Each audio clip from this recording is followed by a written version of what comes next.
Americans understand the connection between a healthy heart and maintaining a healthy weight, but they aren't doing enough about it.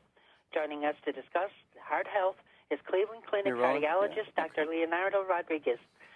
Doctor, even though Americans understand the healthy heart, healthy weight connection, why do you think they aren't doing enough about it?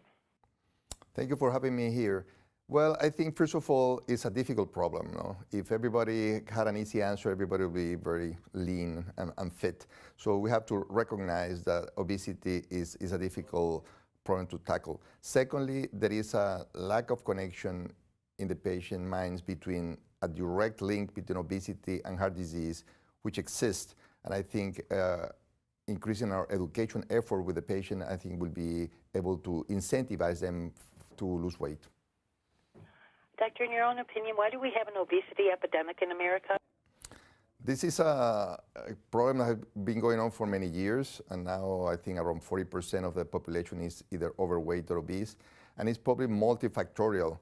One is a diet issue with an increase in calories, and some of the food that we eat has an excess of sugars, and the other, of course, is a decrease over time of exercise or physical activity.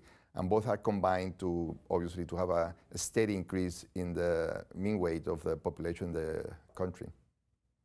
How does obesity affect the heart?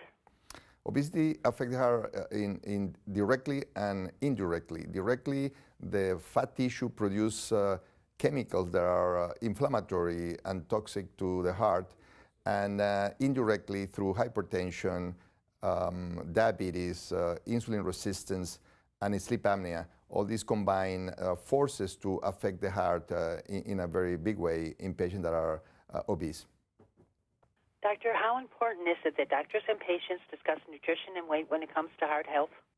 I think it's critically important. I think there is some reluctance from the patients to discuss it. They already know they have an issue, and they may have already tried multiple times to deal with it. But I think we have to do it. We have to help the patient, to guide them through this process. We have to advise them in terms of exercise, advise them in terms of what it would be the best diet for this particular individual. So I think we have to bring that up in a good way and try to find a solution, a long-lasting solution for this problem. Doctor, could you tell us a little bit about the Heart Health Survey? So the health survey is something that Cleveland Clinic have been doing for a few years. They ask around 1,000 patients older than 18 and across the board questions that changes every year. Last year was about obesity.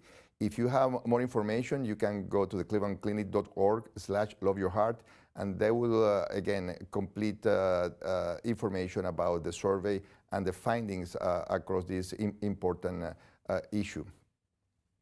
What is the first step we could take on a weight loss program to improve heart health? I think that I will do 2 steps. One will be lower the calories in your diet, and the easier way will be to cut the sugars, dessert and bread, for instance, but also to try to increase the level of exercise or the physical activity on a daily basis. Doctor, I'd like to thank you for taking the time this morning to talk with us. Have a good day. Thank you very much, and have a good day, too.